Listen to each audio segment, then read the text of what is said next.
রাতের যত্নে স্কিনকে করে তোলো গ্লোয়িং এবং সৌন্দর্য, এটাই আজকে তোমাদের সঙ্গে শেয়ার করব। তা চলো বন্ধুরা, তাহলে চট করে দেখে নিই। আর ভিডিওটা যদি তোমাদের দেখার পর ভালো লেগে থাকে অবশ্যই চ্যানেলটাকে সাবস্ক্রাইব করে রেখো আর নতুন নতুন ভিডিও দেখার জন্য। তা দেখো, আমি এর জন্য প্রথম স্টেপে এখানে ভালো করে ফেসটাকে ক্লিন করতে হবে। তাই আমি এখানে ব্যবহার করছি 1 চামচ আটা। যে আটা আমরা রুটি বানিয়ে খাই সেই আটা 1 চামচ এখানে নিয়ে নেব। আর তারপরে এখানে ব্যবহার করছি মিহি পেস্ট করা চালের গুঁড়ো। অবশ্যই এখানে এই দুটো ভালো করে মেশাতে হবে, মিশিয়ে একটা ক্লিনজার তৈরি করতে হবে। তার জন্য মেশানোর জন্য এখানে গোলাপ জল ব্যবহার করছি। তোমরা এখানে চাইলে কাঁচা দুধও ব্যবহার করতে পারো।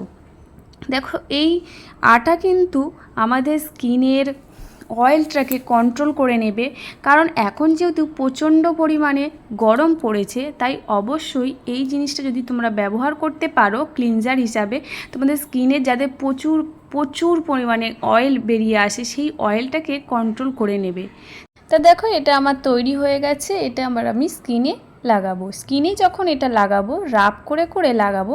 তবে যখন রাব করবে অবশ্যই হালকা হাতে রাব করবে, কারণ এর মধ্যে চালের গুঁড়ি রয়েছে। তাই যাদের সেনসিটিভ স্কিন তারা অবশ্যই স্কিনের মধ্যে খুব আলতো হাতে লাগাবে।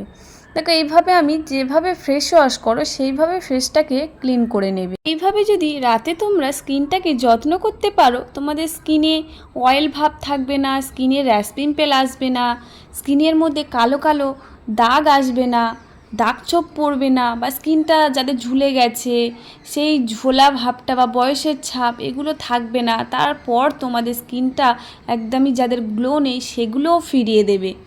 দেখো, এই সমস্যাগুলো কিন্তু দূর করে দিতে পারে এই জিনিসটা যদি তোমরা ব্যবহার করো। এটা যখন রাব করা হয়ে যাবে তোমরা অবশ্যই 5 মিনিট স্কিনের মধ্যে রেখে দেবে। দেওয়ার পর তোমরা স্কিনটাকে ধুয়েও নিতে পারো বা ভিজে টাওয়াল দিয়ে ফেসটাকে ভালো করে ক্লিন করে নিতে পারো। অবশ্যই দেখবে তোমাদের ফেসটা ইনস্ট্যান্ট কতটা ক্লিয়ার করে দিয়েছে। দেখো, এরপর আমি ভালো করে ফেসটাকে ধুয়ে নিয়েছি, যাতে স্কিনের মধ্যে গুঁড়ি গুঁড়ি ভাবটা লেগে না থাকে।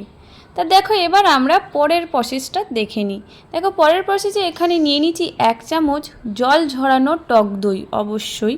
আর তারপরে এখানে নিয়েছি 1/2 চামচ মতো কস্তুরি হলুদ। অবশ্যই এখানে কস্তুরি হলুদটা ব্যবহার করার চেষ্টা করবে। টারমারিক হলুদ তো সবার বাড়িতে থাকে, কিন্তু কস্তুরি হলুদ স্কিনের জন্য খুবই ভালো। তাই চেষ্টা করবে কস্তুরি হলুদ কিনে রাখার। বিশেষ করে যাদের প্রচণ্ড পরিমাণে র্যাশ পিম্পলের সমস্যা রয়েছে, অয়েলি স্কিন, তারা কিন্তু এই জিনিসটা ব্যবহার করো। কস্তুরি হলুদ দিয়ে দারুণ একটি ফেস প্যাক। আর এই ফেস প্যাকটা কিন্তু একদমই দিনের বেলায় ব্যবহার করবে না, যেহেতু এর মধ্যে হলুদ রয়েছে। রোদে বেরোলে এই জিনিসটা মাখার পর রোদে বেরোলে স্কিনের মধ্যে আরও উল্টো এফেক্ট আসে। তাই অবশ্যই তোমরা এটা রাতে ব্যবহার করো, তবে বেশি ভালো কাজ পাবে। হলুদ কিন্তু 24 ঘন্টা স্কিনে যদি ছাওয়ার মধ্যে থাকো, ঠান্ডার মধ্যে, তবে কিন্তু স্কিনটাকে গ্লো করতে এবং স্কিনের সমস্যাগুলোকে দূর করতে বেশি ভালো হেল্প করবে। তাই অবশ্যই সেটা তোমরা মনে রাখার চেষ্টা করবে।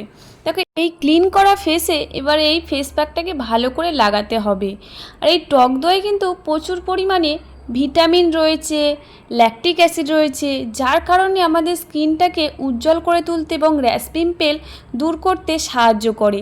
তাই অবশ্যই তোমরা এখানে টক দইটা ব্যবহার করবে আর জল ঝরানো। এই প্রসেসটা যদি তোমরা সপ্তাহে 2 থেকে 3 দিন বা 4 দিন করতে পারো, দেখো তোমাদের স্কিনটা কিন্তু চেঞ্জ করে দেবে, স্কিনটা এতটা ব্রাইটনেস তৈরি করে দেবে।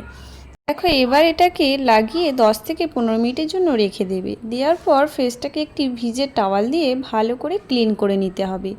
এইভাবে যদি তোমরা প্রতিদিনই কিছু না কিছু দিয়ে তোমরা স্কিনটাকে যত্ন করতে পারো, দেখবে তোমাদের স্কিনের মধ্যে কোনো রকম সমস্যা হবে না। তার সত্ত্বেও তোমাদের স্কিনটা উজ্জ্বল হতে থাকবে, স্কিনের মধ্যে কোনো রকম দাগছোপ আসবে না। দেখতেই পাচ্ছ ফেসটা কতটা ইনস্ট্যান্ট মনে হচ্ছে, ক্লিয়ার হয়ে গেছে এবং উজ্জ্বল মনে হচ্ছে। তোমরাও এরকমই পাবে যদি ব্যবহার করো এইভাবে। দেখো, এরপর এখানে ব্যবহার করে নিচ্ছি জেল। অবশ্যই তোমরা এখানে নাইট ক্রিমও ব্যবহার করতে পারো, যে যেটা ব্যবহার করো সেটা রাতে ব্যবহার করে শুয়ে পড়তে পারো। অনেকেই মনে করছো গরম বলে আমরা এখানে কিছু ব্যবহার করব না। অবশ্যই এখানে ব্যবহার করে নেবে নাইট ক্রিম, যে সিরাম যদি ব্যবহার করো, জেল বেস সিরাম, যাদের প্রচণ্ড অয়েলি স্কিন সেগুলোও ব্যবহার করতে পারো। যাদের কিছু নেই তারা শুধু জাস্ট অ্যালোভেরা জেল লাগিয়ে নাও, নিয়ে এইভাবে স্কিনটাকে ছেড়ে দিতে পারো। তা দেখো বন্ধুরা, তোমাদের ভিডিওটা কেমন লাগলো আশা করি লাইক কমেন্ট শেয়ার করে জানাবে। আরও যদি নতুন নতুন ভিডিও দেখতে চাও, আরও যদি স্কিনের যত্ন নিতে চাও, অবশ্যই চ্যানেলটাকে সাবস্ক্রাইব করে রেখো। আজ তাহলে ভিডিওটা এই পর্যন্তই। টাটা বন্ধুরা, ভালো থেকো, সুস্থ থেকো, আর এটা তোমরা ট্রাই করতে শুরু করো।